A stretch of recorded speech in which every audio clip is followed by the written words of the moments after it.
Matemáticas por la Universidad Complutense de Madrid, doctor en Filosofía por esa misma universidad y doctor en Letras y Ciencias Humanas por la Universidad de París.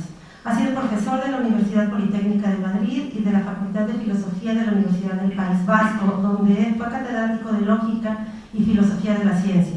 Profesor de Investigación en Ciencia, Tecnología y Sociedad en el Instituto de Filosofía del Congreso Superior de Investigaciones Científicas de Madrid, así como investigador en la Fundación Vasca de Ciencia.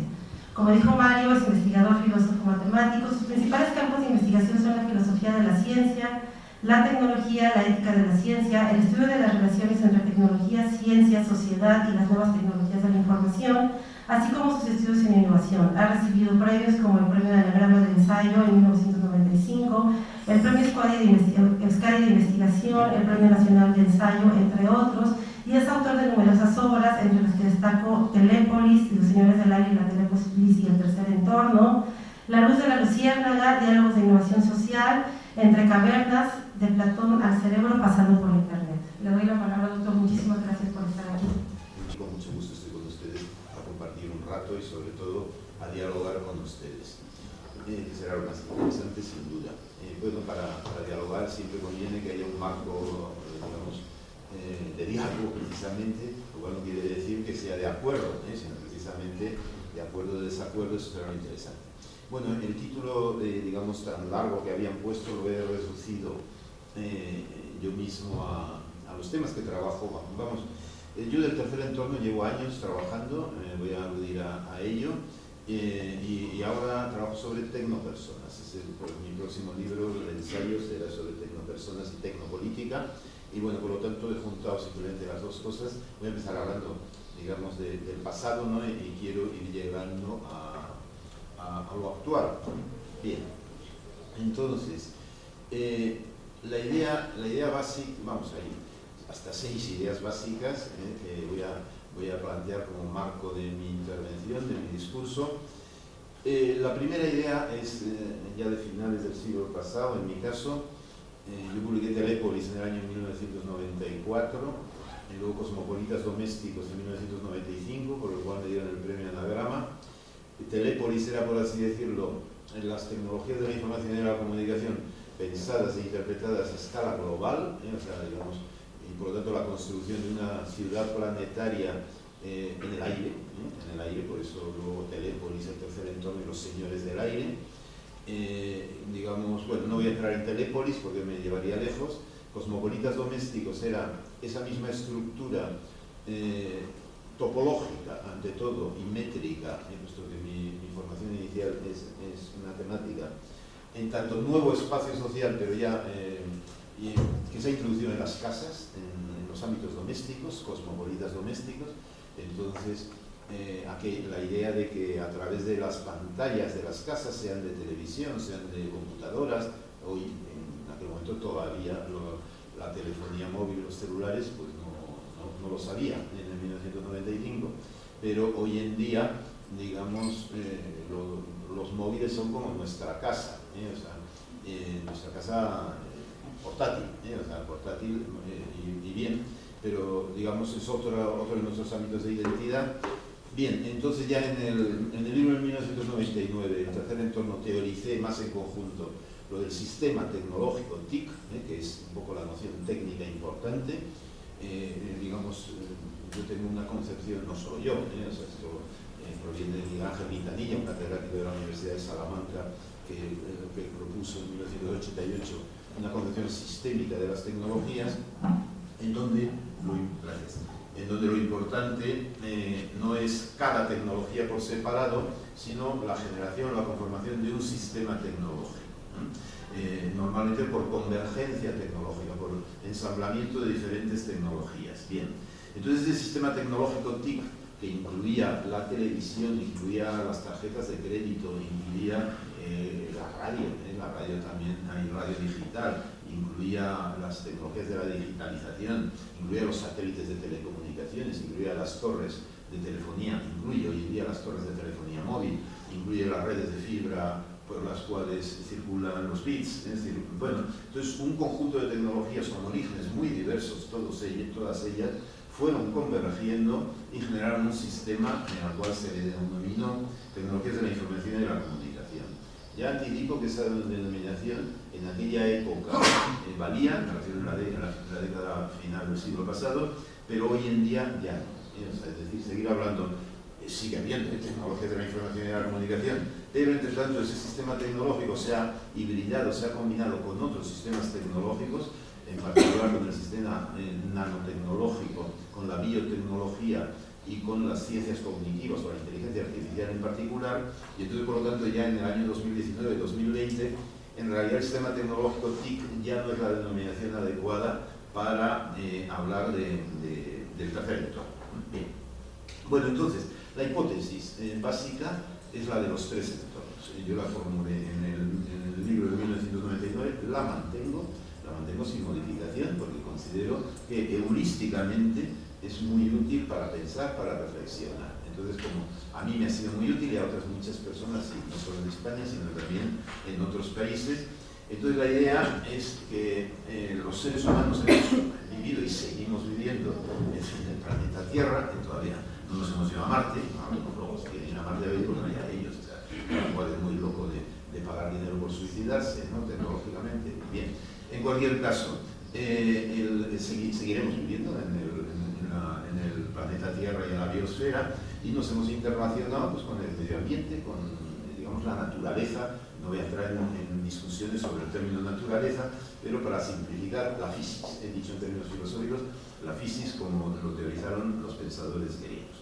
Luego, progresivamente, a lo largo de muchos siglos y en diferentes países y culturas, fueron surgiendo ciudades, la polis, quienes teorizaron la polis en tanto digamos, sociedad gobernada, sociedad con un gobierno, con un principio de orden conjunto común, pues fueron básicamente Platón y a continuación Aristóteles, y por eso utilizo el término polis, pero me refiero en general a las ciudades, a los pueblos, a las aldeas, es decir, a todas aquellas aglomeraciones urbanas en donde conviven seres humanos que están emplazadas encima de la naturaleza. O sea, la polis siempre se superpone a la naturaleza, al campo, a la tierra. Puede haber polis en palafitos, vamos a suponer, viviendas en un lago, o incluso un barco es polis también, o sea, eso lo utiliza Platón perfectamente bien, es un barco que navega por el mar, tiene un principio de gobierno, y por lo tanto forma parte de la polis. Y hoy en día, ya en el siglo XX, en la medida en que surgió la aviación, pues 3/4 de lo mismo, ¿no? En el aire es posible generar una polis. Entonces, esta es la idea de polis. Es una ciudad en el aire, ciudad global en el aire. Bien. Entonces, uso el término entorno, en aquella época se hablaba, antaño se hablaba de autopistas de la información. Ustedes, como son todos muy jóvenes, no se acordarán quizá de esta denominación del vicepresidente de los Estados Unidos, Al Gore, pero se habla del mundo digital, de espacio electrónico, mundo virtual. Hubo muchas denominaciones. Yo propuse espacio informacional, Manuel Castells, a quien siempre cito, él hablaba de espacio de flujos, espacio informacional. Vale.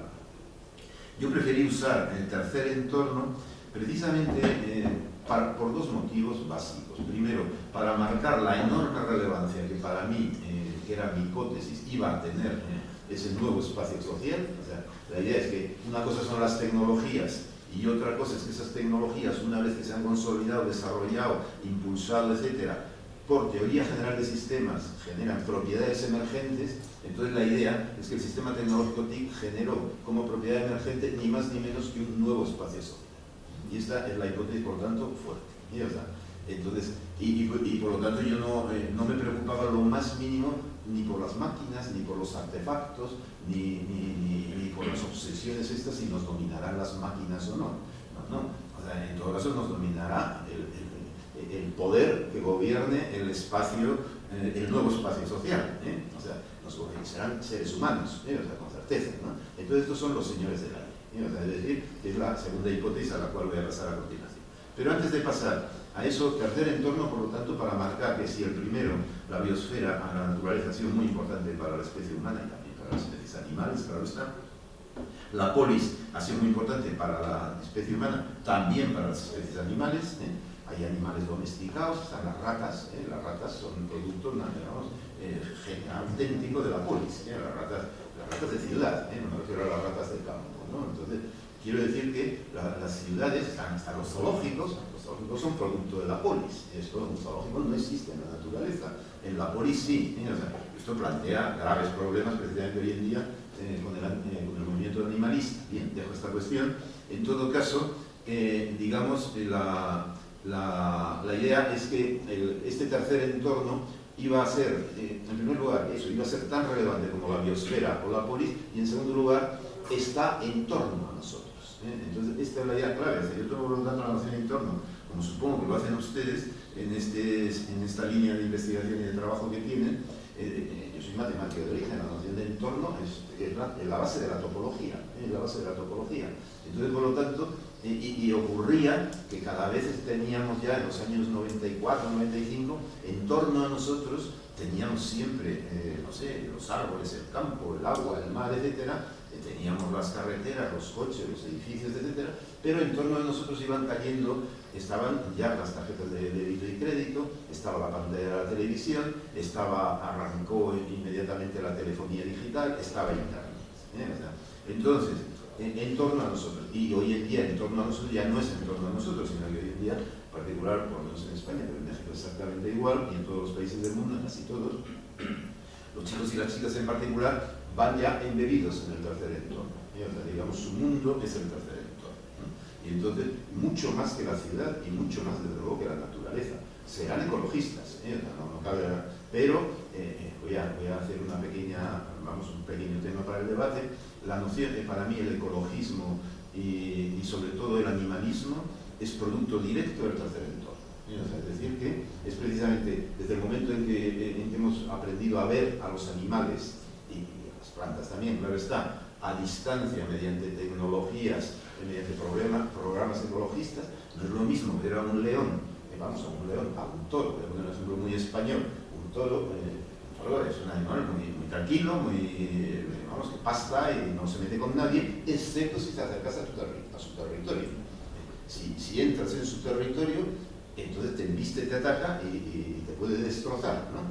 Entonces, quiero decir con esto que, en cambio, si yo veo a un toro o a un león o a cualquier otro animal con un teleobjetivo y lo veo a través de la pantalla de la televisión, a través de internet, de YouTube, bueno, esto es una maravilla, la naturaleza es algo extraordinario, todos son animales pacíficos, tranquilos, etc. Bueno, se matan entre ellos de cuando en cuando, pero en cualquier caso, pues eso, en fin, es un mal, pero es producto de la evolución de las especies y de la supervivencia. Bueno, entonces, dicho esto, el tercer entorno, por lo tanto, el pronóstico era que iría creciendo se superponía también al segundo y al primer entorno. Entonces, la idea de la superposición es la idea clave en mi libro de 1999. Es decir, que la existencia del tercer entorno no aniquila ni a la naturaleza ni a las ciudades, sino que se superpone encima de ellos y se superpone desde arriba, superpone. Utilizaba yo el término de Ortega y Gasset en su meditación de la técnica. Ortega escribió que la técnica genera una sobrenaturaleza. O sea, una sobrenaturaleza, estaba haciendo bromas con el término sobrenatural, pero entonces, haciendo laico la idea de lo sobrenatural, ¿no? Yo apoyo esta idea de Ortega, independientemente que no fue mi fuente de inspiración principal, pero en cualquier caso es interesante, por lo tanto, la idea de que las tecnologías TIC se superponen a las tecnologías industriales hoy en día, el Internet de las cosas. El Internet de las cosas significa que desde artefactos TIC se va a controlar, pues no sé, desde las lavadoras, los aires acondicionados, las cerraduras de las casas y en breve también los automóviles, lo que se llama el coche autónomo. Bien, entonces, pero eso siempre por superposición. Bueno, segunda idea. Muchas sociedades y culturas han migrado al tercer entorno sin dejar ni el primero ni el segundo. Entonces, por lo tanto, estamos ante eso, otros también, igual, lo llaman E-migración, migración electrónica. En mi caso, migración al tercer entorno. Es una migración mental. Entonces, así como uno puede migrar leyendo un libro o viendo una película de cine, por migrar entiendo, embeberse, meterse por completo en el mundo ese, identificarse con algún personaje de la película y vivir la película como si le sucediera a él o a ella, ¿no? Entonces, en el tercer entorno, estas migraciones mentales al mundo digital, a las redes, hoy en día a las redes sociales, pues esto efectivamente ya sucedía con la televisión, que era una tecnología TIC, digamos, no digo originaria, pero de las primeras, pero esto ha ido creciendo cada vez más y por lo tanto esta noción de migración, esto es una novedad, es migración en el sentido fuerte del término, porque han migrado al tercer entorno millones de seres humanos. Han migrado, migran cada día. Entonces, migran y desmigran, o sea, que si se puede utilizar el término desmigrar, ¿no? Entonces, esta modalidad, por lo tanto, de existir en el primer entorno, porque somos cuerpo de carne y hueso, cuerpo de carne y hueso es el primer entorno, claro está. Cuerpo ya vestido con ropa industrial, como yo vengo y todos ustedes, esto es ya, se nos ha superpuesto la sociedad industrial a nuestro cuerpo de carne y hueso, ¿eh? O sea, primer entorno, por lo tanto, esto que estoy tocando ahora, segundo entorno, esto que estoy tocando ahora, y tercer entorno, pues ya saco yo la parafernalia tecnológica, saco esto, que por cierto me he quitado el móvil, pero el ruido, me voy a quitar las llamadas, y esa es la idea de superposición, por lo tanto, del tercer entorno sobre el segundo y sobre el primero. Entonces, Remedios Zafra, una líder del pensamiento ciberfeminista en España, una autora extraordinaria, de altísima calidad intelectual y literaria, ella dice que habitamos las pantallas.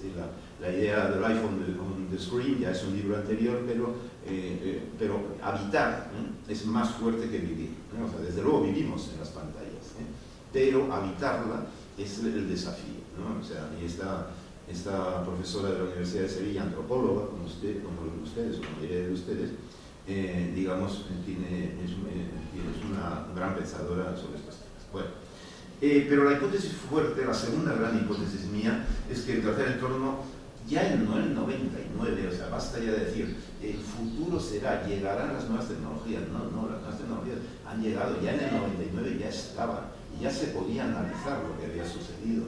Entonces, estos discursos, digamos, salvíficos o digamos, o terroríficos, digamos, de nos dominarán, no, si ya estamos dominados, o sea, ya estamos dominados por las tecnologías. ¿Qué nos van a dominar?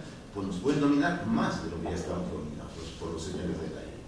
Entonces, por lo tanto, ya en el 99 los señores del aire existían y la hipótesis era, ahora lo voy a desarrollar con más detalle, es que nosotros, me refiero a los usuarios de las tecnologías, éramos siervos de los señores del aire, siervos, que no había democracia ninguna en el tercer entorno, Internet incluido. Internet no es un espacio democrático en absoluto, sigue sin ser un espacio democrático. Las redes sociales, vamos, esto ya es de traca, o sea, decir que una red social es un espacio democrático es simplemente ignorar lo que es la democracia. Entonces, uno se lo tiene que mirar, o sea, se lo tiene que mirar intelectualmente y leer algunos de los clásicos de la democracia, como por ejemplo a Montesquieu. Entonces, no hay democracia sin división de poderes.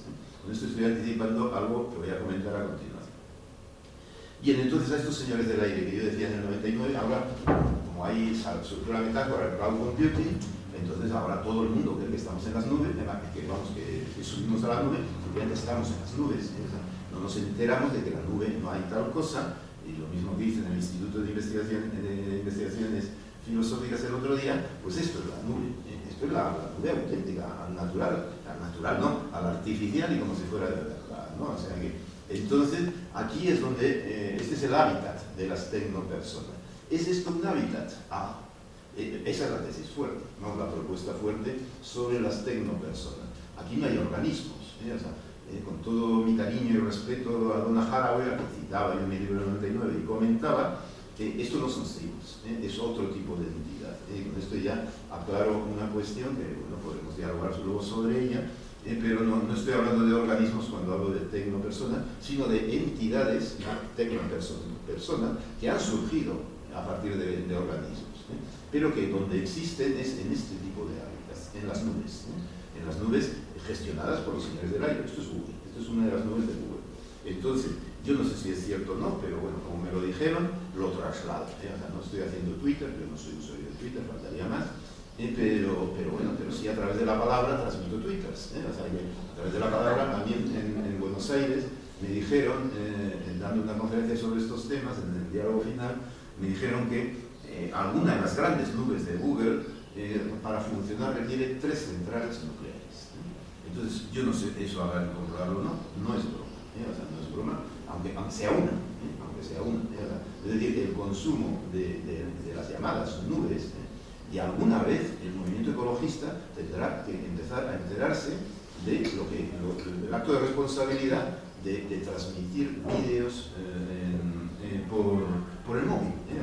Digamos, el coste energético, que esa acción será un coste mínimo, pero si hay millones de usuarios transmitiendo, digamos, no sé, 2 minutos de filmación por el móvil, eso tiene un coste energético muchísimo mayor. Entonces, animo, por lo tanto, a quien le interese la ecotecnología, que es un tema muy importante, porque precisamente yo en mi libro ponía algunas consideraciones al respecto. La idea es que, así como en el primer entorno hay basura y problemas de contaminación, y en el segundo no digamos, en el tercero también. El aire digital está estrictamente contaminado y efectivamente el coste energético que tiene es enorme, y entonces esto hay que evaluarlo, digamos, científicamente, porque incide, desde luego, más que cualquier industria, por contaminante que sea. Eso ciertamente. Lo de las centrales nucleares, ya, si son 3 o 2 o 1, esto habría que verlo, pero lo digo de pasada para que se hagan ustedes a la idea de por dónde va mi discurso. Bueno, entonces, ya he dicho que no hay democracia en el tercer entorno, sino neofeudalismo. El término de neofeudalismo proviene de Umberto Eco, no en el contexto en que yo lo utilicé, pero efectivamente la idea del neofeudalismo es de Umberto Eco, y yo la trasladé a esta estructura de los mundos digitales. Sigo pensando, incluso diría que en este momento el neofeudalismo es mucho más, se ha desarrollado y se ha consolidado radicalmente. Es decir, en el 99 había neofeudalismo, en el 2019 hay mucho más neofeudalismo, ¿no? Democracia ninguna. Sigue habiendo democracia o presunta democracia en el segundo entorno, claro. Los estados, hay estados democráticos, eso sí, pero yo no estoy hablando de estados. En el tercer entorno no hay estado ninguno, ¿no? O sea, allí la estructura de poder la tienen estos señores del aire. Entonces se puede plantear, efectivamente, como tarea para el siglo XXI, yo ya la planteaba a finales del siglo XX, democratizar el tercer entorno, ¿no? O sea, democratizar esa enorme estructura social, compleja, multicultural, por supuesto, multilingüística también, y bueno, pero ilimitar el tecnopoder que ya existe en el tercer entorno desde los años 70, que es cuando surgió el tercer entorno. El tercer entorno tiene un origen claramente militar y financiero. Entonces, a continuación, pero vamos, casi en el mismo tiempo, pero aparece Internet. El Internet en aquel momento es una cosa de universidades, de élites universitarias, y efectivamente es el momento romántico, bello de Internet, que Manuel Castells ha comentado, pero es que paralelamente estaban las redes militares y paralelamente estaban las redes financieras ya en los años 70. La red SWIFT, yo desde años llevo hablando de que basta ya de hablar tanto de Internet, hablemos de la red SWIFT, que es la red financiera que conecta a todos los grandes entidades financieras y a las bolsas. ¿O qué pasa? Que ahí eso no es mundo digital. Claro que es un mundo digital. Por ahí fluyen los grandes capitales, ahí surgen las grandes evasiones, ahí es donde, no, en México no, porque en México no hay evasor ninguno de dinero, ¿no? Pero en España pues se han pillado muchos, o sea, gente que saca, no cash, o sea, esto no es cash, es dinero digitalizado, grandes cantidades de dinero digitalizado. Por las redes financieras fluye mucho más dinero que todo el dinero que pueda fluir en la Ciudad de México, pero muchísimo más. En una bolsa, cuando se abre una bolsa de Tokio, por ejemplo, digamos, un broker tiene unas órdenes de venta y de compra, hoy en día ya automatizadas, ya es un robot, todo quien lo hace esto, ¿no? Entonces, y por lo tanto, analizar qué sucede con el dinero, vamos, estoy en un instituto de antropología, pero creo que la antropología también lo que es el dinero, las distintas modalidades de dinero, pues se ha surgido una nueva modalidad de dinero en el siglo XX, que es el dinero digital. Dejo esta cuestión y bueno, y como propuesta para democratizar el tercer entorno, Tengo varias, pero voy a hacer la más sencilla, la más prudente además, por otro lado, simplemente expandir los derechos humanos de la Declaración de Derechos Humanos de 1958 a este nuevo espacio social, en donde hay un montón de derechos humanos que no se cumplen. O sea, y hasta ahora, yo no he visto, hay algunas personas, somos unos cuantos, pero muy poquitos, hablamos de los derechos humanos en el tercer entorno. ¿Por qué? Porque la gente sigue pensando que las tecnologías son herramientas e instrumentos.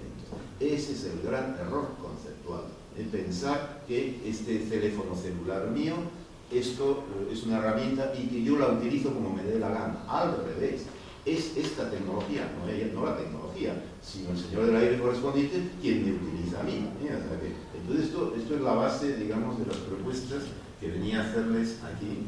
Y bueno, me he alargado mucho con este asunto, pero ahí está la hipótesis de los señores del aire. Hoy en día lo podemos llamar señores de las redes también van, ¿no? Bueno, entonces el tercer entorno fue colonizado y sigue siendo colonizado y dominado por corporaciones transnacionales de información y comunicación y datificación. El término datificación es nuevo, lo he añadido ahora. Antes era información y comunicación, ahora la colonización de los datos. Esta es la gran novedad en los últimos 7-8 años, ¿no? Y por lo tanto es muy importante el término datificación, que yo sepa no se usa, es un neologismo, se usará, se lo propongo a ustedes, porque tal y como evoluciona el mundo, una cosa es datificar. Datificar es que el término dato, por eso lo han cogido, porque es muy engañoso, parece que el dato es algo dado, no. Los datos de los que estamos hablando son hechos fabricados, es un producto, de dato no tienen nada, o sea, entonces, y por eso hay que introducir el verbo datificar, que es hacer datos, fabricar datos, generar datos y a continuación comercializar datos, vender datos, capitalizar datos, etcétera, etcétera. Esta es una nueva modalidad de capitalismo en el tercer entorno. Bien, el neofeudalismo del que estoy hablando está basado en el troquelado de las mentes humanas.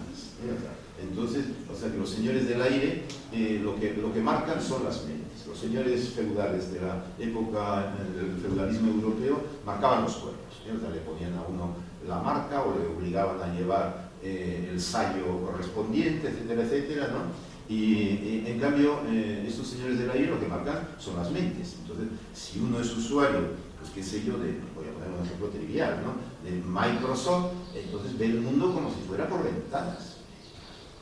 Qué locura las ventanas, las míticas Windows. El mundo no está estructurado en base a ventanas. El tercer entorno sí, hay ventanas, es cierto, pero aparte de ventanas hay otras muchas más cosas en una ciudad. Ahora, hoy en día, digamos, la secuencia de ventanas, pongo el ejemplo de las ventanas, pero para que vean ustedes cómo, digamos, tenemos las mentes ya troqueladas. Nosotros vamos de ventana en ventana, como tontos, como ciervos. ¿Por qué? Porque el célebre modo de navegar por el ciberespacio, de navegar nada de nada. Vamos, navegar en el sentido de que uno estaba perdido en el ciberespacio, eso sí. O sea, que era arrastrado, efectivamente, por donde le querían llevar, ¿no? Bueno, entonces, la capitalización, este neofeudalismo, troquelado de las mentes por un lado, y luego otra herramienta, instrumento de poder, efectivamente, de tecnopoder, que es que nunca somos propietarios de estas presuntas herramientas, sino que solo tenemos licencias de uso. Estamos obligados a actualizar el software, lo otro, todo. Con lo cual, el control es total. Si en un momento dado uno se niega a actualizar, yo lo he hecho, pues aguanta 5 o 6 años, o sea, no más, porque a los 5 o 6 años ya obsoleto y te has quedado sin nada, o sea, te has quedado sin nada de todo lo que tenías en el disco duro del ordenador. Entonces tienes que ir a un experto en arqueología digital para que te recupere, digamos, tu pasado. Esto, pero ustedes, esto la UNESCO en el 2003 ya dijo que la memoria de nuestro tiempo es la memoria digital y que era un problema gigantesco porque se iba a perder toda esta memoria, ¿no? Bien, entonces, el tecnopoder, por lo tanto, la noción de tecnopoder, los estados siguen teniendo poder, y los ejércitos siguen teniendo poder, y hay mucha gente, muchos agentes poderosos, pero el tecnopoder es nuevo, o sea, es nuevo y es el de los señores del aire. Ejemplos de señores del aire en el 99, Microsoft, Apple, Nokia, Ericsson, Intel, Visa, American Express, Nintendo, la PlayStation, los videojuegos. El videojuego troquela la mente de los niños y de las niñas absolutamente. Y por lo tanto es una herramienta de tecnopoder radical. Entonces, si un niño, una niña o un adolescente se ha acostumbrado efectivamente a un determinado videojuego, entonces a continuación tendrá la compulsión de matar salvajemente, y cuantos más mejor. ¿Por qué? Porque ese es el juego. Ha aprendido como si fuera un piloto de un bombardero. En la Academia de Zaragoza, en la Academia Militar de Zaragoza, los videojuegos son asignatura obligatoria en primer curso, para formar a un militar. A un militar del aire, me refiero, ¿no? Entonces, y cualquier piloto en un bombardero va jugando un videojuego, ¿no? O sea, y un piloto de aviación civil igual, ¿no? O sea, un piloto, bueno, incluso mete el piloto automático y ya no hace falta ni el piloto humano, ¿no? Como tal. Entonces, por ahí van las cosas sobre el tecnopoder. No existía Amazon, no existía Google, no existía PayPal, no existía YouTube, y mucho menos ni se les esperaba a Facebook, a Twitter, a Instagram, a WhatsApp, a Huawei y a Twitter. O sea, ni se les esperaba, ¿no? Entonces hemos tenido, los que somos ya un poco veteranos en esta cuestión, hemos tenido la mala suerte de que estos nuevos señores del aire han surgido. Y bueno, con un impacto, a mí al que menos simpatía le tengo es a Facebook, y por lo tanto, es que ya me enerva, no solo de verle, o sea, uno ya desarrolla emociones en relación al perder el entorno. Y entonces tal Zuckerberg, este es un monarca absoluto, un monarca absoluto, en donde en Facebook no hay poder judicial, no hay poder legislativo, el ejecutivo es el señor Zuckerberg y su consejo, ¿no? Y bueno, pues esto es una monarquía absoluta. Esto es lo que se llamaba una monarquía absoluta siempre, la inexistencia de contrapoder ninguno. Entonces el señor Zuckerberg dice, esto no, la censura la ejerce radicalmente. La ejerce por buenas causas, o sea, por buenas causas, sí, por buenas causas. A continuación, los datos de los usuarios los transfiere a Cambridge Analytica y anda dando golpes de Estado por distintos países. Yo a Facebook le llevo contabilizado 10 golpes de Estado ya. Golpes de Estado a través de la información. A través de los golpes de Estado los dan sus siervos, es decir, los usuarios de las tecnologías. ¿Qué ha sucedido con estos golpes de Estado? ¿Se acuerdan ustedes de la primavera árabe? La mítica primavera árabe. Todos esos gobiernos que fueron derribados, sin excepción, son dictaduras militares hoy en día. Y esto, una persona que sabe algo de geoestrategia, sabe perfectamente que efectivamente hace falta un ariete de choque para tumbar a un gobierno, y luego ya vendrá, y tienen previsto, digamos, cómo actuar a continuación, hasta que al final ponen no sé cómo se llama, el al-Sisi se llama, que es el presidente, el generalote egipcio, ¿no? Entonces, ¿se acuerdan ustedes de la emoción que suscitó la primavera egipcia, ¿no? Parecía que Egipto se estaba democratizando. En este momento hay un dictador probablemente mucho más peligroso y más sanguinario seguro que el anterior. Y fue Facebook quien hizo esa operación. Perdón, no la hizo Facebook, sino que Facebook fue la plataforma desde la cual los usuarios se convocaban, se animaban, y claro, vivieron una gran fiesta como también fue una gran fiesta el 15M en Madrid, ¿no? O ocupar Wall Street. Quiero decir que esto ya es tecnopolítica. No voy a hablar hoy de tecnopolítica, ¿no? Pero con la teoría de tecnopolítica hay que tener mucho cuidado. Mucho cuidado. Está bien, o sea, yo no estoy en absoluto estoy en contra de que se utilicen estas tecnologías para la acción política, pero sabiendo perfectamente que de todo lo que hacemos quedan datos. Esos datos los capitaliza el señor del aire, y por tanto el señor del aire puede prever con bastante exactitud por dónde va a ir ese movimiento social y cómo pararlo o cómo desviarlo en otras direcciones. Bien, dejo esto, lo del aire lo voy a dejar. Los datos, estos sí los voy a mencionar un momentito solo, ¿no? Esto es sorprendente, que Google, Apple, Facebook y Amazon sean las 4 principales empresas del mundo en capitalización en bolsa.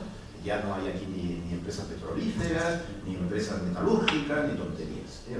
Es decir, lo que vale son los datos, lo que vale la información y el conocimiento. Es el nuevo capitalismo, el capitalismo del conocimiento, del capitalismo informacional que decía Manuel Castells, y ahora hay que hablar del capitalismo de los datos. No es invento mío, o sea, Entonces, y claro, es extraordinario cómo se consigue una capitalización bursátil de 225.000 billones, estos son billones de dólares, con menos de 10.000 empleados. O sea, esto no lo ha logrado. Yo hice la broma el otro día en investigaciones filosóficas de Pemex y voy a volver a hacer la broma aquí. O sea, ¿cuántos empleados tiene Pemex y cuánto capitaliza?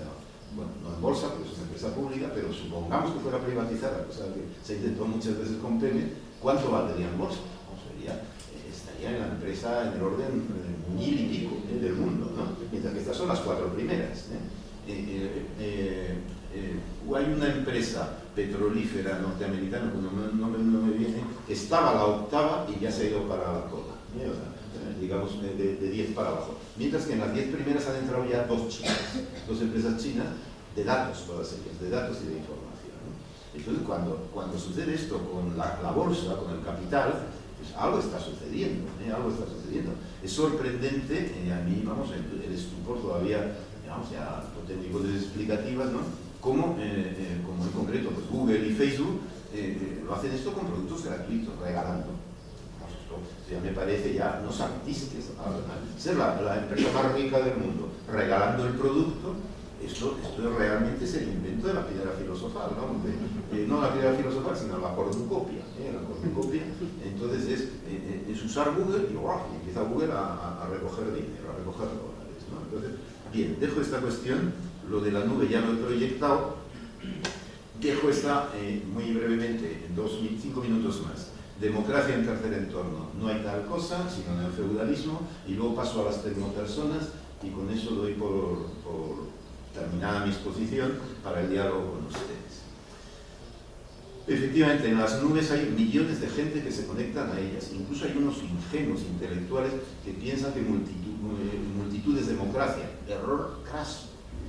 Error craso. Esto lo piensa incluso algún autor revolucionario, que se piensa como revolucionario. Estoy pensando en un prestigioso intelectual italiano, comunista. Entonces, que incurrió en este error conceptual tremendo, ¿no? Bueno, en cualquier caso, no hay democracia ninguna. ¿Por qué? Porque no hay res pública. O sea, no hay res pública. ¿Dónde está la cosa pública en Internet?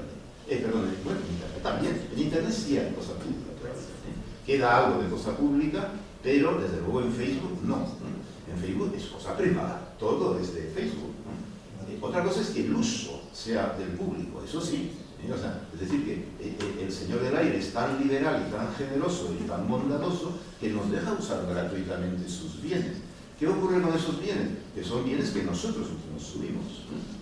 Entonces, bueno, esto es extraordinario. Es decir, es extraordinario por parte de la inteligencia, no digo artificial, humana y bien humana de Facebook, de Zuckerberg y sus colegas, y la estupidez humana y bien humana de los usuarios y usuarias. Porque hay que ser estúpido para voluntariamente y encima estando feliz. Estando feliz, porque la gente está feliz. Yo los veo con las pantallas, la cara de felicidad que ponen. Y aparte, como hay relaciones amorosas a través de eso, ¿cómo no? También surgen a veces momentos de odio. Entonces la gente, a través del tercer entorno, de repente la gente se insulta y hace de todo, ¿no? O sea, en cualquier caso, esto de que las emociones humanas hayan pasado a la nube y sean gestionadas por los señores del aire, que han inventado incluso los emoticonos, ¿cómo los llaman ustedes en México? Se puede llamar emoticonos, ¿no? Esto de poner ya un alfabeto para las emociones, esto es extraordinario. Ya pasar, yo ya no me emociono, o sea, yo pongo un emoticono y simulo las emociones y quedo muy bien con mis corresponsales. Yo sí uso WhatsApp, o sea que entonces en el WhatsApp, vamos, todo es un barullo de emociones, el WhatsApp, un barullo auténtico de emociones. Bien, pero no son bien común para nada. O sea, esto no es un bien común. ¿Dónde está el bien común?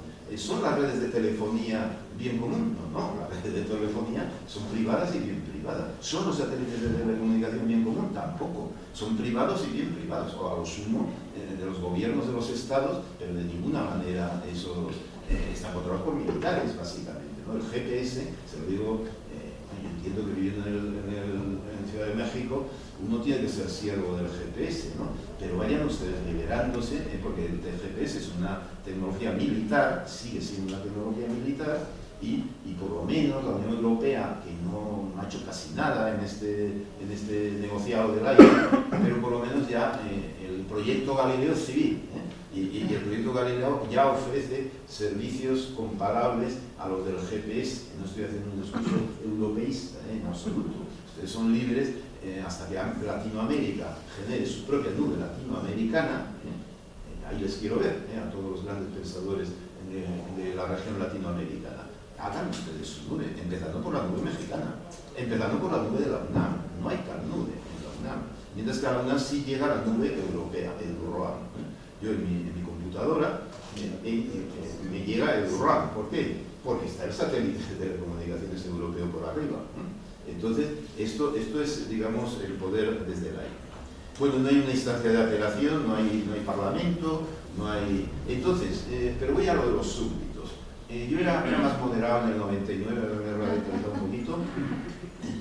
Yo solo hablaba de súbditos, de súbditos, de los señores del aire, bien entendido, pero ya anticipaba que pudiera llegarse a la servidumbre. Ahora ya afirmo la tecnoservidumbre voluntaria, dadas las redes sociales y dado la satisfacción enorme con que la inmensa mayoría de los usuarios y la ausencia total de cualquier movimiento de resistencia o de oposición, excepto grupúsculos muy pequeños, minoritarios claramente, de activistas, de hackers, etcétera, etcétera, pero la inmensa mayoría esta de las multitudes, las multitudes están completamente sometidas, dominadas, y son siervas, estas presuntas democracia multitudinaria, es la servidumbre, vamos, en el sentido literal del término, en el aire.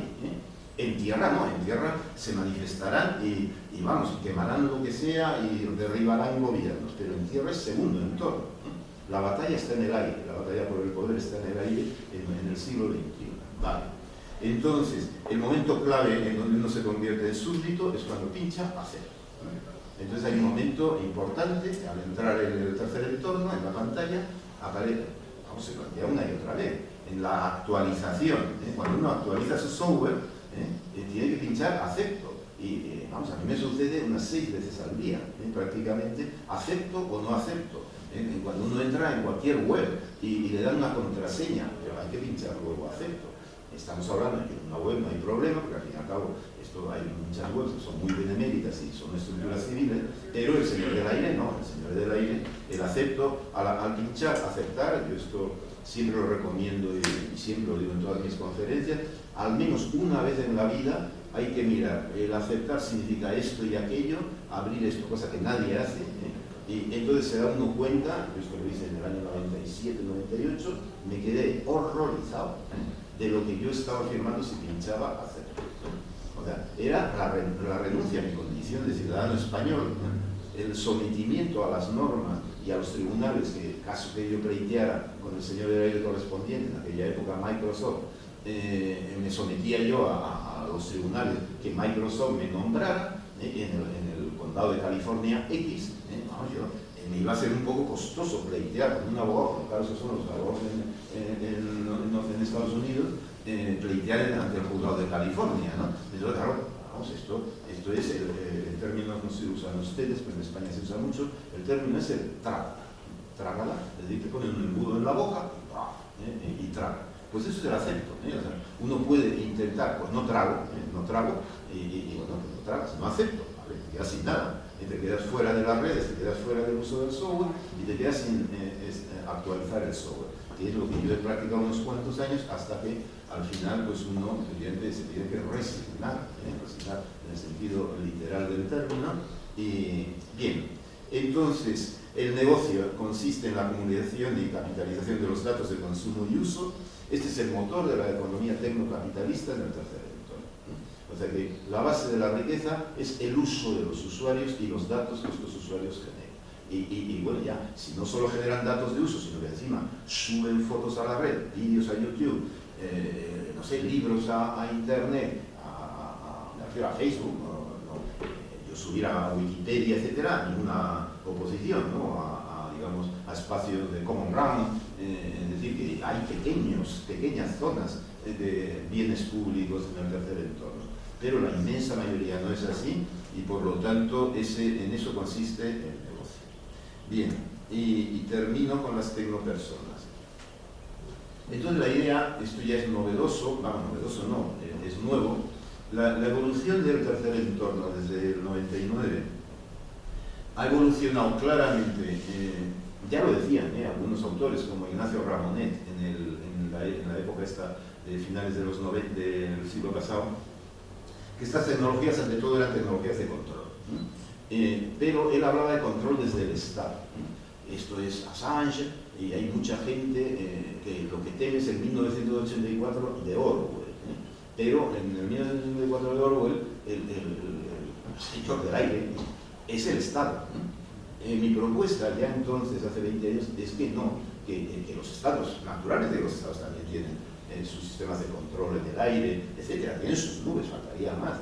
El Reino de España tiene su nubecilla, no da mucho el sol, pero tiene una nubecilla solo, pero el sol que da es el de Google, el de Facebook, etcétera. Ese es el sol que arrasa desde el aire a los chicos y a las chicas jóvenes de España. Bueno, en cualquier caso, dejando esa metáfora, la cuestión es que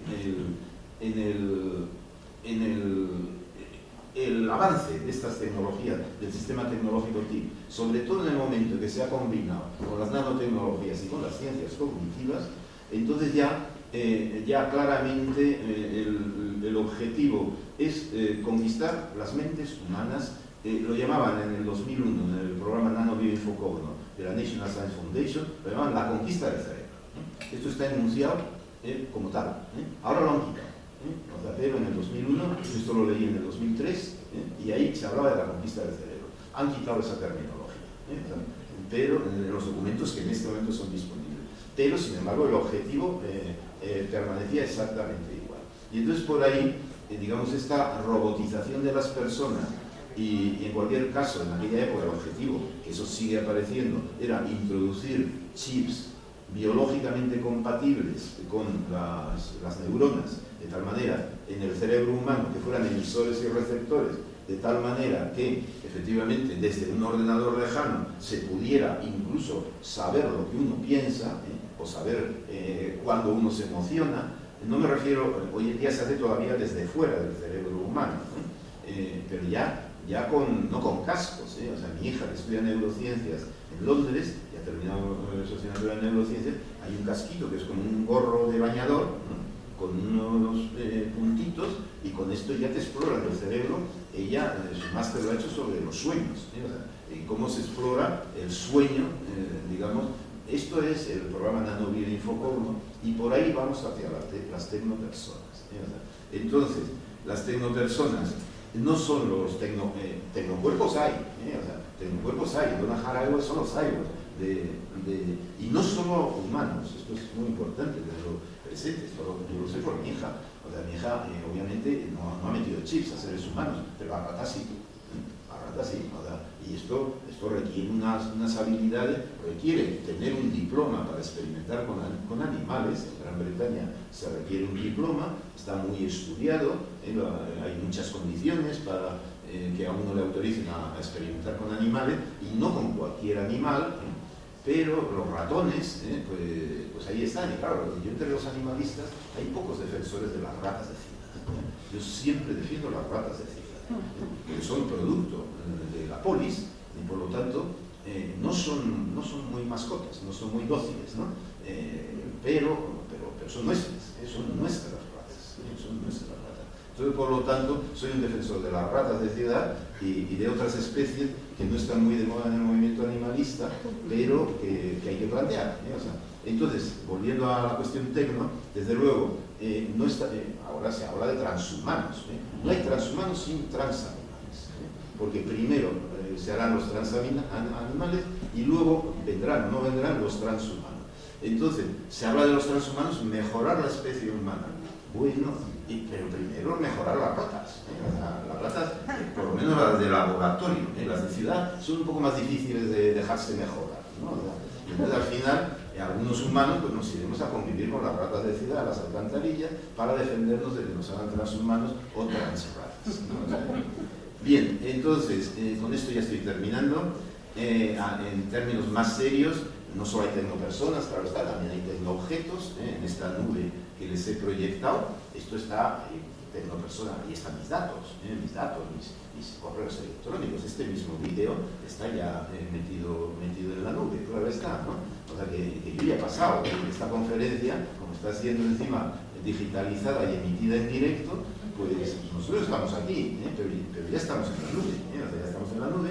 Entonces, en estos casos siempre se lo dedico a los señores del aire, esta conferencia mía, digamos, para que vean ustedes un poco que uno se tiene que aplicar las hipótesis a su propia práctica, en este caso como conferencia.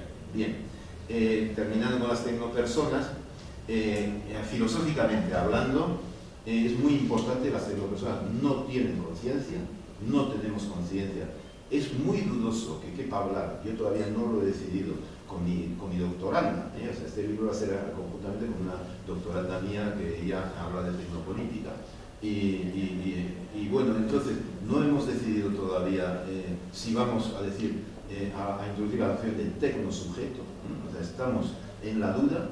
Tecnocuerpo desde luego sí, tecnopersona también, tecnosujeto porque pensamos que no cabe hablar de sujetos en la nube. Claro, la noción de sujeto, por otro lado, si yo me pongo ahora como filósofo, ahí sí que subyace. Si algo subyace, y por lo tanto sujeto en el sentido etimológico, es precisamente la tecnopersona, subyace en la nube, ¿no? O sea que, y precisamente por eso la dificulta. Ahora, esta modalidad del sujeto, el revolucionario, ni se ha visto.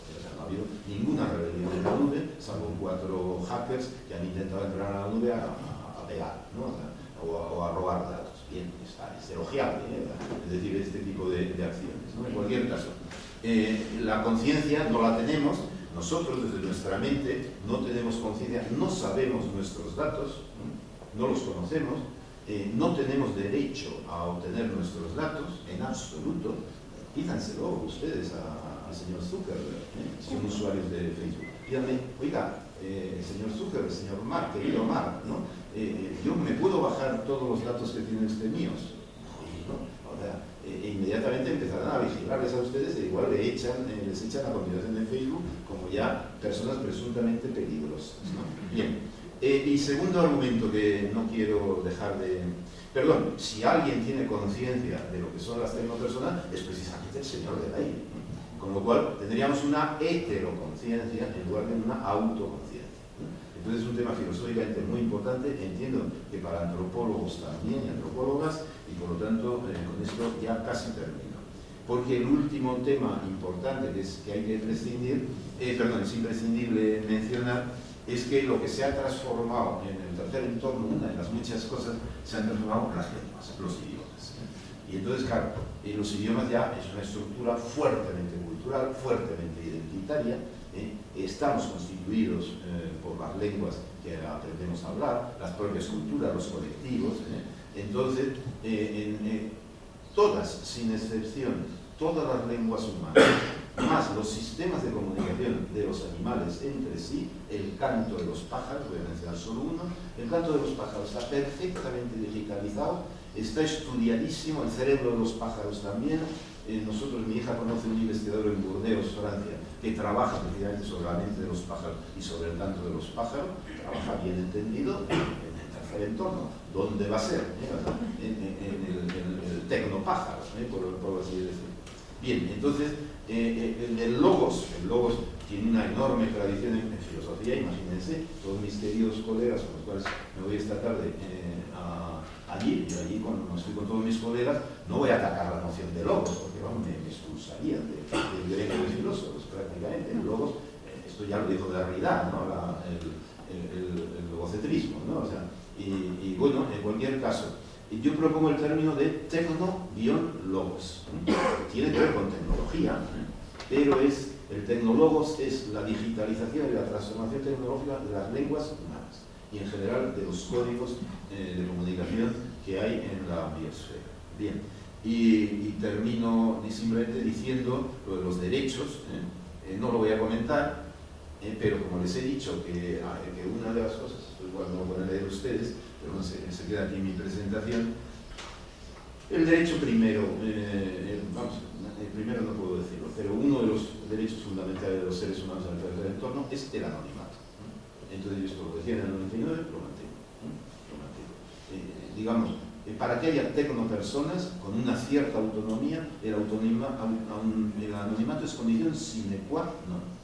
Entonces, porque en la medida en que nos pongan nombre los señores del aire, y ponen nombre, o sea, mi propio correo electrónico acaba, la arroba es la marca de los señores del aire. Piensen ustedes en Facebook, arroba, y a continuación lo que uno quiera. Pero la arroba, ahí está. Esta es la marca del poder del señor del aire sobre cada uno de los usuarios de Facebook. Y el pajarito en el caso de Twitter, y bueno, pero el señor del aire mete el emblema, mete la marca, y eso yo creo que en un instituto de antropología es una cuestión muy importante, el que los nombres propios de las personas en el tercer entorno, en donde ya son tecnopersonas, los nombres propios en parte los pone uno, y en parte, pero sobre todo los pone el señor del aire correspondiente, con lo cual uno al aceptar ese nombre, y yo mi correo electrónico privado es gmail.com, uno acepta la servidumbre con el señor del aire correspondiente, la acepta voluntariamente, voluntariamente.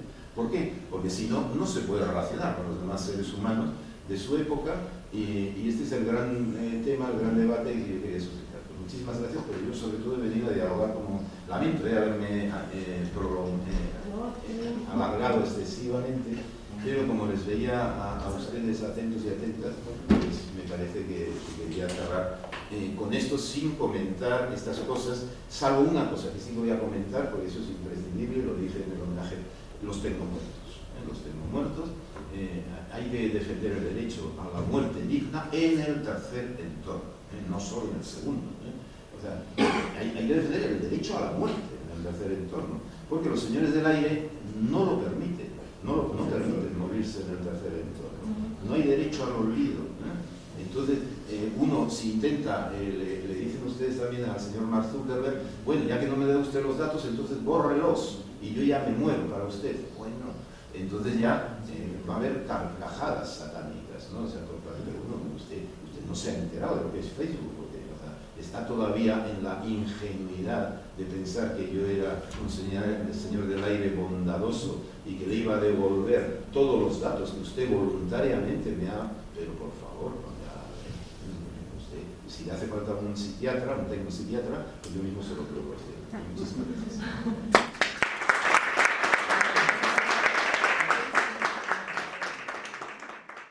Muchas gracias, doctor. Nos deja un cúmulo de reflexiones. Normalmente nosotros nada más reaccionamos ante el avance tecnológico sin detenernos a hacer un análisis de lo que como personas y como seres humanos debemos de revisar en estos temas. Abrimos el espacio para diálogo, si alguien quiere. ¿Sí? Muchas gracias. Doctor, muchas gracias por su plática. Yo solamente preguntando sobre los conceptos que manejan de poder, feudalismo, pensando que pues cuando uno es dueño de este tipo de cosas, tiene ese poder, ¿dónde quedaría, a lo mejor parece muy ingenua mi pregunta, pero ¿dónde queda la autorregulación de este tipo de instancias, de instituciones, ¿no? Pensando que de alguna manera todos estamos en un entorno, estamos viviendo en este entorno, no lo pedimos, pero estamos aquí, ¿no? Y como decía usted, llegar contra ese tipo de monstruos es lo más complicado del mundo. Entonces, ¿en dónde queda para estas instancias el concepto de autorregulación, de autolimitarse? Porque en la práctica habló de la democratización, es avanzar hacia limitar y regular este tipo de instancias, pero nosotros no lo podemos hacer y ellos tampoco tienen el interés de hacerlo.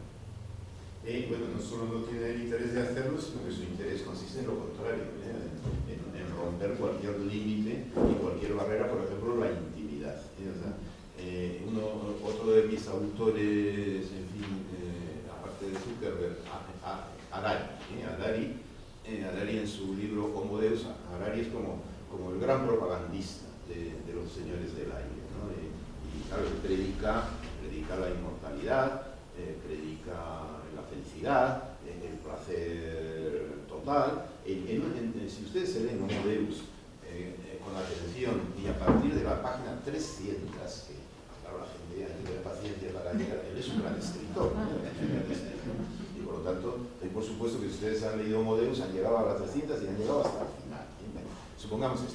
Pero cuando a partir de la página 300 ya comienza a entrar más en confianza, ¿no? Porque ya ha llegado hasta allí, ya parece que es de los suyos, ¿no? O sea, y entonces él dice que habría que habilitar a Google a abrirle nuestros correos electrónicos, ¿no? O sea, que no digo que Google no lo haga, o sea, que abra nuestros correos electrónicos, o sea, no cabe la menor duda en algunos casos, pero él lo preconiza, él dice, si abriéramos nuestros correos electrónicos a Google, entonces si ya nos conoce Google maravillosamente bien, y ahora voy a contar una anécdota al respecto, ya si le abriéramos nuestros correos electrónicos nos conocería mejor que nadie, y entonces dice literalmente, votaría Google mejor que nosotros, porque como nos conoce mejor, entonces votaría más racionalmente, y esto Harari lo dice literalmente. También dice que ese transhumanismo suyo va a ser una sociedad de castas, claro, lo dice y tan contento se queda, ¿verdad? Es decir, como él es un experto en pensamiento hindú, pues conoce bien la sociedad de castas, ¿verdad? Él de todos modos a nivel personal es budista, es ateo, es gay, y por lo tanto cubre en varios de los indicadores, digamos, de una persona entre comillas progresista, ahora que está al servicio radical de los señores del aire en concreto de Google, eso es completamente cierto. Vale. Entonces, dicho esto, no hay límite para ellos porque, digamos, todavía Google no ha llegado a dominar y a controlar todos los correos electrónicos, por lo menos en Europa. Porque en Europa todavía quedan unos cuantos estados que protegen la privacidad y los datos, ¿no? Entonces, esa batalla, por lo tanto, va con la autolimitación del poder de los señores del aire. Entonces yo soy más partidario también de que nosotros y nosotras como usuarios y usuarias autolimitemos el poder de los señores del aire y nos autolimitemos también a nosotros mismos. Nos autolimitemos en el uso de la nube por motivos, aunque solo sea para luchar contra el cambio climático, solo por eso. Entonces, en lugar... Y voy a poner un ejemplo que lo puse en Montevideo recientemente y que gustó.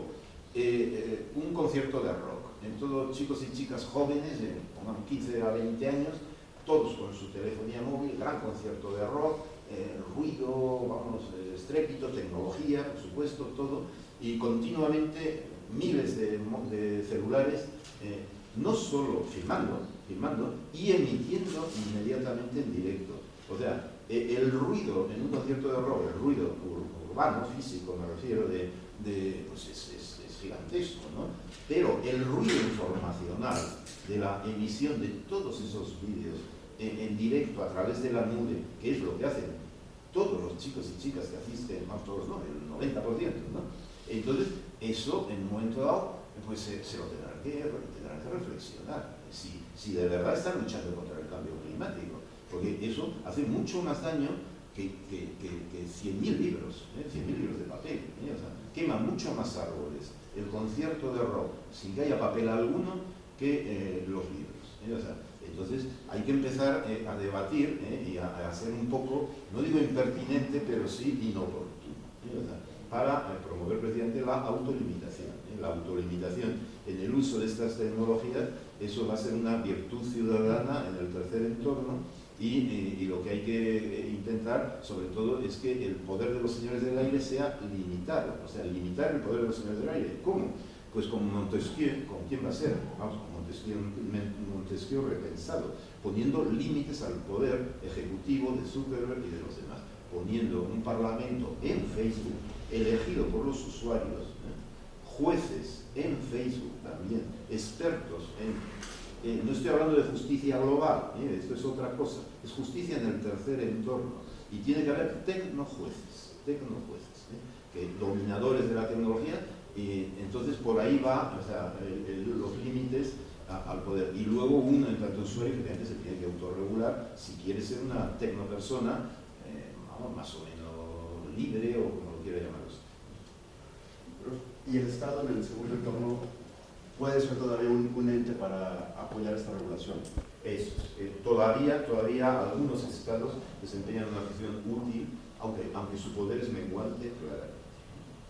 Pero todavía tienen un cierto poder, por lo menos para regular, y les pueden poner dificultades a los señores del aire. Bien entendido que un presidente de gobierno cualquiera que ponga muchas dificultades a la expansión del poder de los señores del aire, le sacarán los datos que tienen de él y lo liquidan políticamente en una semana. O si no, le dan un golpe de Estado.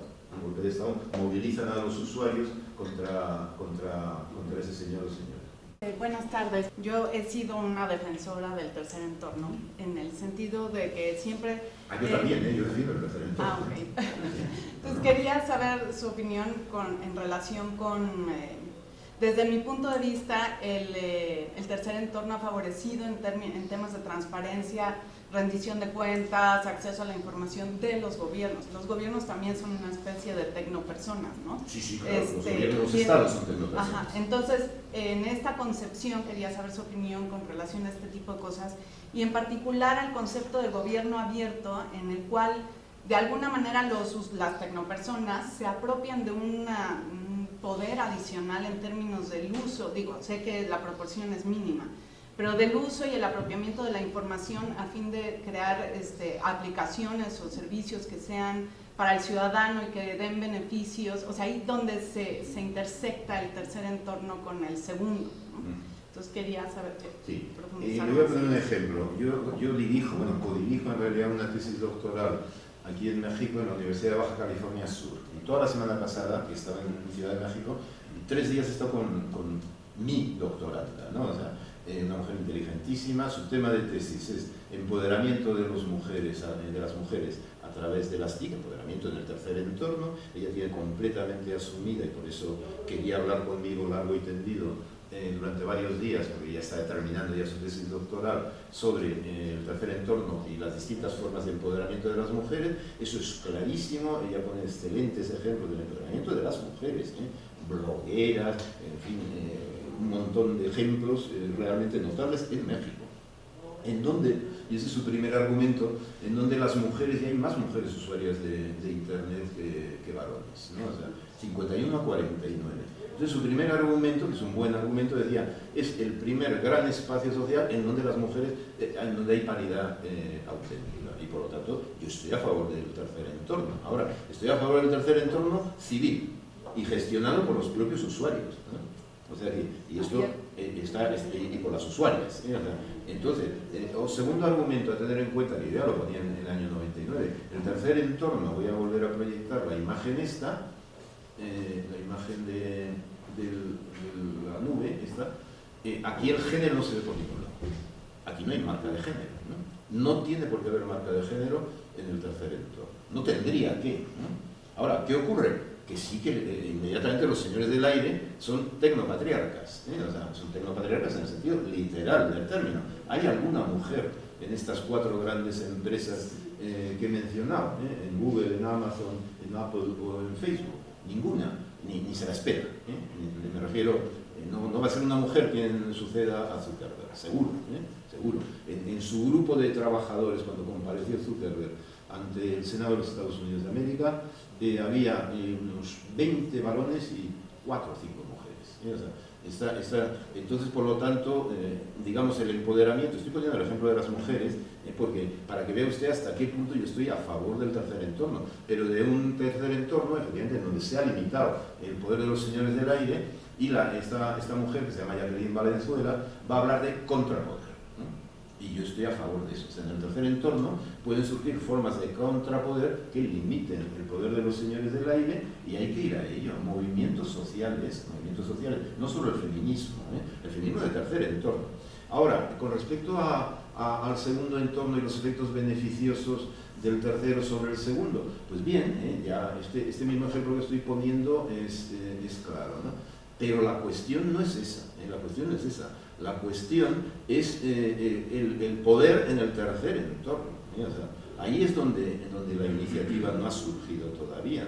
Y como mi hipótesis es que el poder de Google, de Facebook y de los demás es mucho mayor que el poder, desde luego, que el rey de España, vamos, obviamente, ¿no? Que el presidente de la República Mexicana también, y que es mayor que el de Donald Trump, bueno, da igual, porque Donald Trump está al servicio de ellos, o sea que es así de sencillo. Claramente está al servicio de ellos. Ellos han puesto.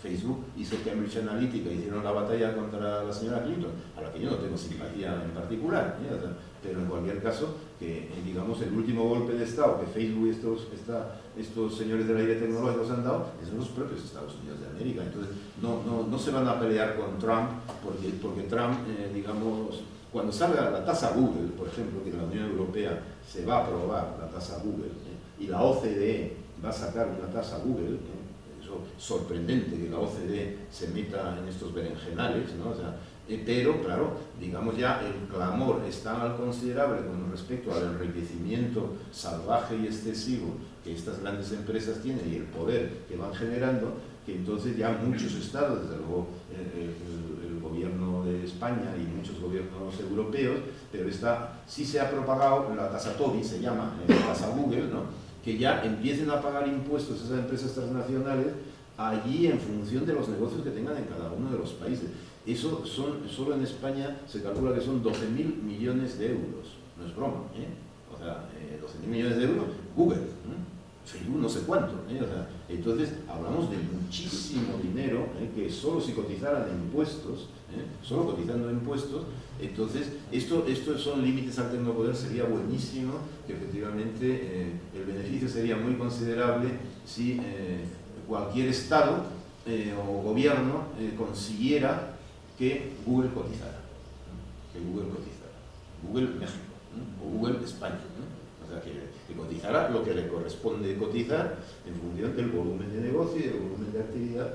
Entonces, digamos, a mí estoy a favor de todo el movimiento democrático y de empoderamiento en el segundo entorno y también en el primero, que se promueva desde el tercer entorno, pero la cuestión, el debate la batalla auténtica está en el tercer entorno, y esta es la que yo, digamos, intento concienciar a las personas para que reflexionen, porque esa batalla ha de ser local, ha de darse de manera muy diferente en cada cultura, en cada sociedad, etc.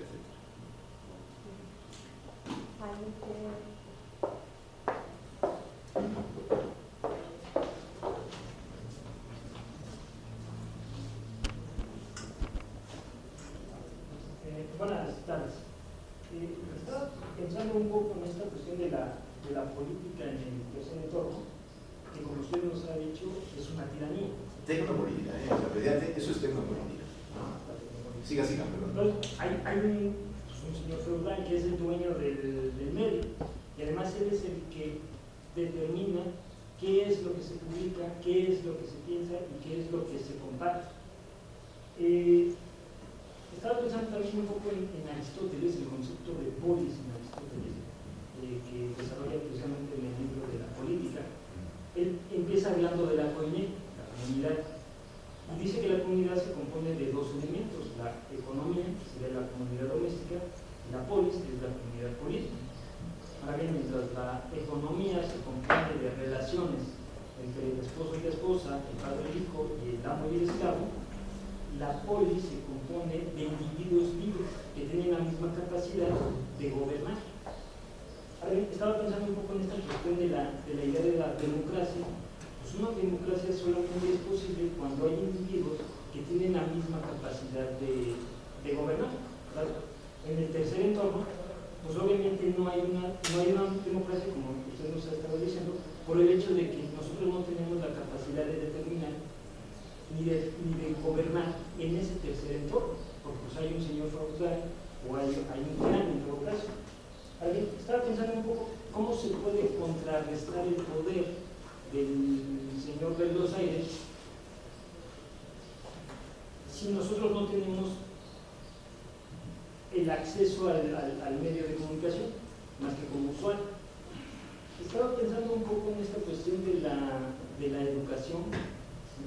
La semana pasada estaba viendo una conferencia de Emilio Ledo, donde hablaba sobre su experiencia en Alemania, y él hablaba mucho de que cuando él llega a Alemania se topa con un sistema educativo muy diferente al de España, ¿no?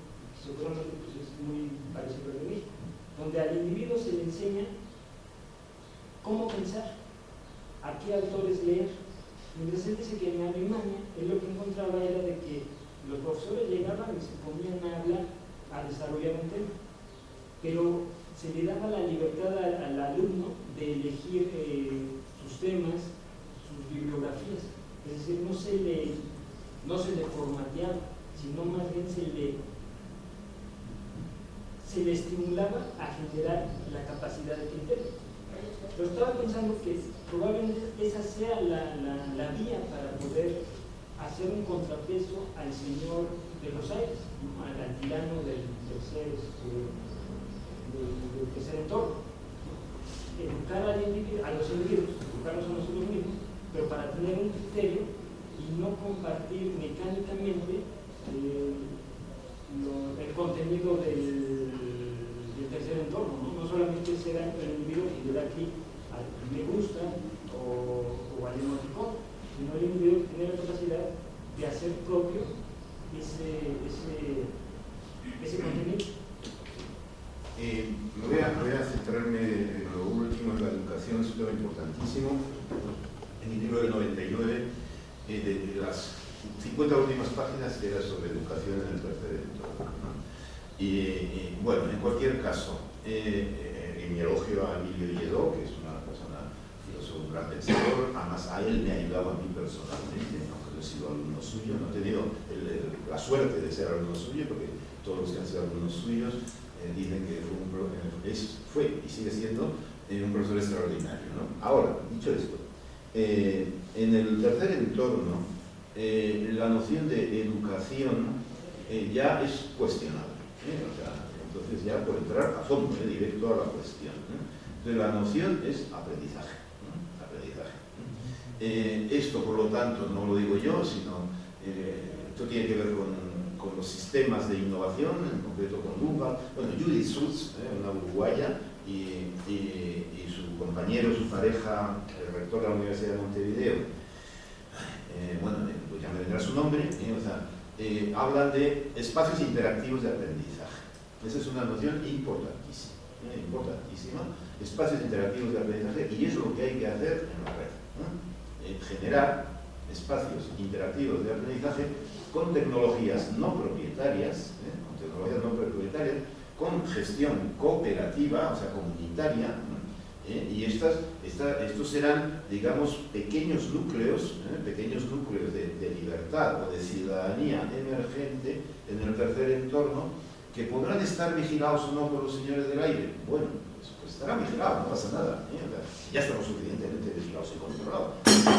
Más vigilados de lo que estamos, difícilmente vamos a estar, ¿no? Entonces hay que acostumbrarse, por lo tanto, yo desde hace muchos años me acostumbré a saber que, perdón, pongo el ejemplo, me lo dijeron en una conferencia, me dijeron: Javier, ¿tú has pensado alguna vez que a ti te pueden haber ya puesto un dron que no ves, un nanodrón, y que te está filmando? Porque este aparato pues es explícito, por eso, pero yo siempre que hablo, parto de que pudiera haber un nanodrón, no especialmente por lo que yo diga, sino para otras personas en general, esto es la convergencia nano-video-infocom, y los nanodrones los hay, digamos, los drones estos de juguete que se les da a los niños ahora para que se diviertan, están muy bien y son grandecitos y tal, pero son aparatos industriales. Bueno, me estoy desviando.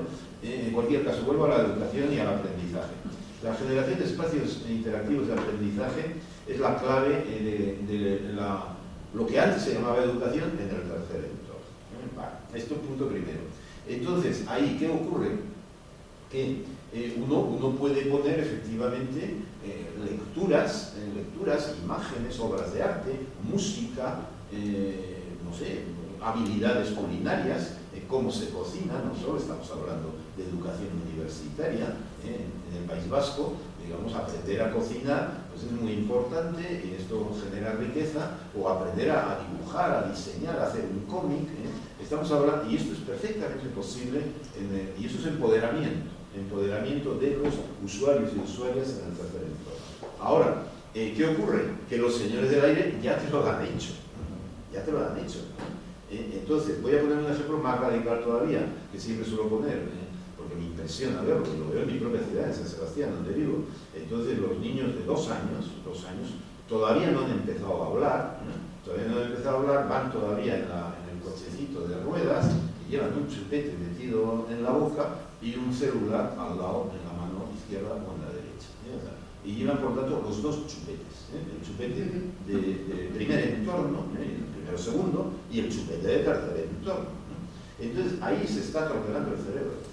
El cerebro está en ese momento de la formación de las redes neuronales. Eso es el programa nano-bioinfocogno. Eso es el programa nano-bioinfocogno. Conquistar el cerebro. ¿Por dónde han empezado? Por los niños y niñas de 2 años. Entonces, esto sí que hay que limitarlo. Ahora, ¿qué ocurre? Que al niño o a la niña le quitan el chupete de la boca y se pone a berrear. Pero como le quiten el celular, no se pone a berrear. O sea, la pataleta es de horas. ¿Por qué? Pues porque la adicción al chupete es una adicción más bien de índole fisiológica, en fin, no voy a teorizar sobre esto porque no lo sé, pero la otra es una adicción mental. Entonces, una vez que ya tienes la adicción mental, si te quitan tu droga mental, pues es que te da un síndrome, ¿no? Entonces, ¿qué ocurre, por lo tanto? Que ya ese formateado, ha dicho usted, troquelado también, está muy bien el término formateado, incluso es más técnico, ¿no? Ya le están formateando, el celular está formateado, completamente formateado, pero está formateando el cerebro del niño a los 2 años, a los 3 años. Entonces, este es el mundo actual. Estos son los nativos digitales. En mi época, nativos digitales eran los chicos y chicas de 12 años, 11 años. Ahora ya no, los nativos digitales son, desde año y medio, 2 años, ya son nativos digitales. Todavía no son sujetos, todavía no tienen conciencia. Y sin embargo, ¿eso es educación? No es educación, es dominación. Punto primero, es dominación, claramente. Dominación científicamente sustentada, es tecnociencia, y entonces, pues mi queridísimo amigo y colega Emilio Lledó, pues a estas cosas no ha llegado, y mejor, dada su edad, que viva feliz recordando cómo se le enseñaba la filosofía en alemán.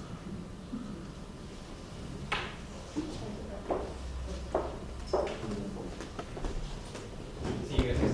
Bueno, pues la verdad es que ha sido sorprendente para mí, pues, particularmente no pertenezco a la academia, ni mucho menos, soy un ciudadano de a pie, pero sí me interesa, me considero ahora, creo, pues una tecnopersona.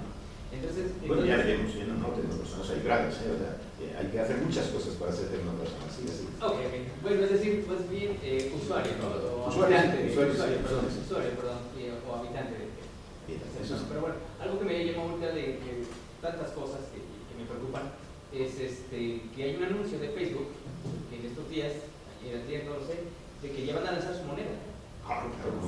Google tiene ya la autorización para bancos y finanzas.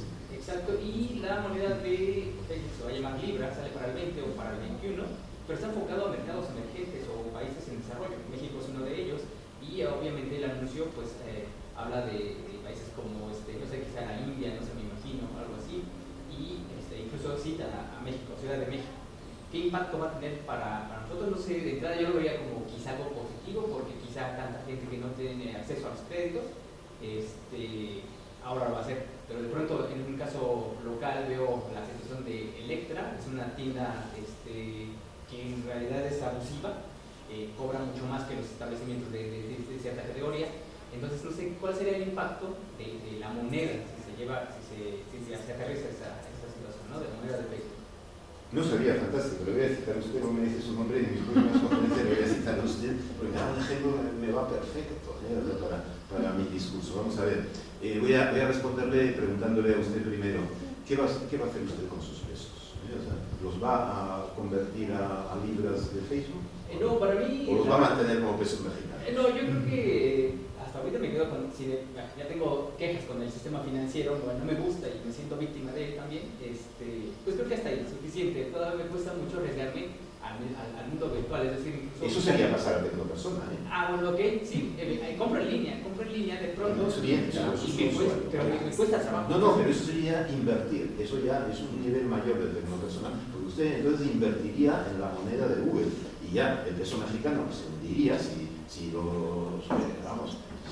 vendría abajo, sería una hecatombe. Precisamente por eso lo hacen en países emergentes, porque si lo hicieran en países como México, eso tendría unas consecuencias dramáticas en el hundimiento del peso mexicano o de cualquier otro medio. O sea, estos son gente muy inteligente, o sea, van a ir cautelarmente y lo harán pues, en algún país de África, en donde la moneda no valdrá nada, y entonces ya con esto el banco Facebook será el banco de Nigeria, el banco de Media África, y entonces ya van hacia un Estado, claro, van hacia un Estado emitiendo moneda. Así es. Bueno, eso me llama la atención por una parte, y la otra es, según esto entiendo que viene la decadencia o inicia del actual monarca global, que serían los Estados Unidos, y que viene... el monarca global no es Estados Unidos, bueno, es Google. Google, ¿verdad? Es decir, o bien quienes han tenido el poderío militar y económico hasta ahora, y que vienen En el segundo entorno y en el primero, pero es. en el tercero no. Aún no, puedes decir no. Aún no, porque los Estados Unidos de América no van a dominar el tercer entorno, porque ya está dominado. Y de pronto viene este otro tema que van surgiendo China y Rusia con la tecnología 5G. China es un rival de Apple. Y me llama la atención si China y Rusia van a ser los próximos, además, ¿cómo va a ser contrapeso quizá Estados Unidos o en este caso Facebook o Google con sus monedas, ¿no? Es decir, me queda la duda, ¿no? Si de pronto sí lo van a lograr teniendo el dominio de este 5G y quizá nos van a dominar y van a dejar abajo, pues sí, buscadores como Google, todo lo que implica y bueno, esa es mi duda, ¿no? La batalla es el 5G, efectivamente, y por eso ha sucedido lo que ha sucedido con Huawei. Vamos, entonces, digamos, yo cuando publiqué Telepolis y me invitaron a ir a China, y estuve en la Biblioteca Nacional de China, en donde ya había una estructura tecnológica equiparable a Internet, pero a mí me interesaba, por motivos que no les voy a contar, la escritura digital. O sea, digamos, las lenguas digitales para mí son la clave. Pero eso es mi propia aproximación filosófica, ¿no?, a estas cuestiones. Vale. Entonces les pregunté a ver cómo iban, si Internet, que ya existía en aquel momento, los chinos la iban a abrir a través de los pantallas. Me dijeron que iban a generar ellos mismos una estructura, pero en caracteres chinos, claro está, o sea, con ideogramas. E incluso vi yo ya los ideogramas. O sea, digamos, en la Biblioteca Nacional China, en Shanghái fue esto, digamos, yo ya podía hacer una búsqueda a través de ordenador en el fondo bibliográfico de la Biblioteca de Shanghái. Bueno, en realidad, quien lo hizo esto fue mi pareja, que es director de la biblioteca, porque yo, vamos, era un torpe y sigo siendo en realidad un torpe, ¿no?, en estas cuestiones, pero en cualquier caso, los chinos ya para entonces habían decidido estratégicamente que no les invadían los caracteres occidentales del mundo chino, ¿no?, y mantenían sus ideogramas, digitalizaban sus ideogramas, digitalizaban sus textos y no sería Google quien lo hiciera, ¿no? Punto primero, ¿no? Entonces, ¿qué ocurre? Estoy hablando del año 96, exactamente, ¿no? Entonces ocurre que de entonces acá, en China, yo no he vuelto a China, pero en China en este momento hay, como he mencionado, dos grandes empresas que ya están en las 10 primeras. Alguna de ellas dentro de 3 años va a estar por delante de las 4 que yo he mencionado, seguro, ¿no?, en capitalización en bolsa. Estamos hablando de un Estado comunista, un Estado comunista cuyas empresas, que son estatales, cotizan en bolsa. O sea, ¿no? Eso, yo en mis tiempos cuando era joven era un poco inimaginable, ¿no?, pero es una realidad, ¿no? Y Rusia tiene mucha menos potencia, pero también es otro actor importante, ¿no? Entonces, por lo tanto, dentro de lo que es el tecnopoder en el tercer entorno, efectivamente lo que suceda con China, lo que suceda por lo tanto con las tecnologías 5G, que son como rematar la nube, ¿no? La 5G es como ya la supernube, ¿no?, la supernube, porque desde una tecnología 5G controlas digamos, todos los servidores 4G, ¿no? O sea que, porque es una tecnología superior, ¿no?, de mayor rapidez, mayor capacidad de uso. No puedo entrar al detalle en estas cuestiones porque no lo sé. Entonces quiero decir que ya en este momento en el aire es donde se está produciendo la gran batalla, la infoguerra. La infoguerra, esto es una infoguerra, una infoguerra no es mío, es del autor de las tres olas. Bueno, déjame ver el nombre, yo soy muy malo para los nombres propios, ¿no? ¿Huntington? No, Huntington no. es uno de los grandes gurúes en Estados Unidos. Bueno, en cualquier caso, Virilio también habla de las ciberguerras. Hay un libro de Virilio, es muy interesante, es decir, la noción de ciberguerra, de infoguerra, es de finales de los años 90. ¿no? Entonces, que va a haber infoguerras y ciberguerras en el aire, en el tercer entorno, con certeza, que van a ser decisivas para lo que sucede en el segundo entorno, ciertamente. Y la primera guerra, como usted mismo me está diciendo, y por eso le digo que le voy a citar, va a ser financiera, como corresponde a mis propias hipótesis. O sea, en el momento en que Facebook y Google y las 4 grandes empresas estas generen sus propias monedas, ya veremos si aguanta el peso mexicano, desde luego, seguro que no aguanta. Seguro.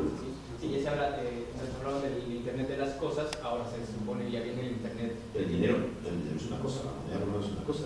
Internet de las cosas es una tecnología 5G. Si yo controlo el dinero de los usuarios y les animo, oiga, invierta usted en moneda Google y no se fíe usted tanto de la República Mexicana, que no parece. Imagínense eso en Argentina. En Argentina todos los argentinos llevarían sus pesos a la moneda Facebook, seguro. Todos, perdón. El 80%, porque en Argentina hay una gran tradición por parte de la ciudadanía y así va el peso argentino, ¿no? Yo acabo de estar en Argentina, entonces es una cuestión cultural. En México no, México digamos, es un país que es muy patriota y que afirmará el peso mexicano, ¿no?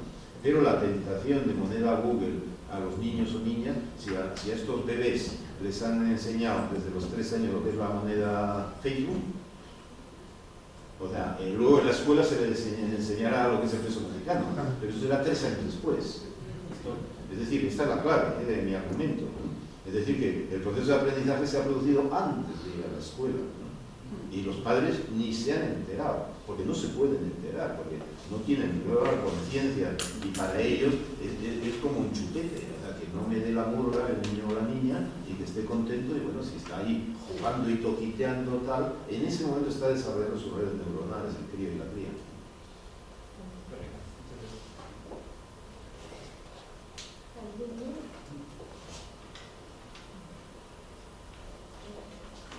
¿Alguna pregunta de la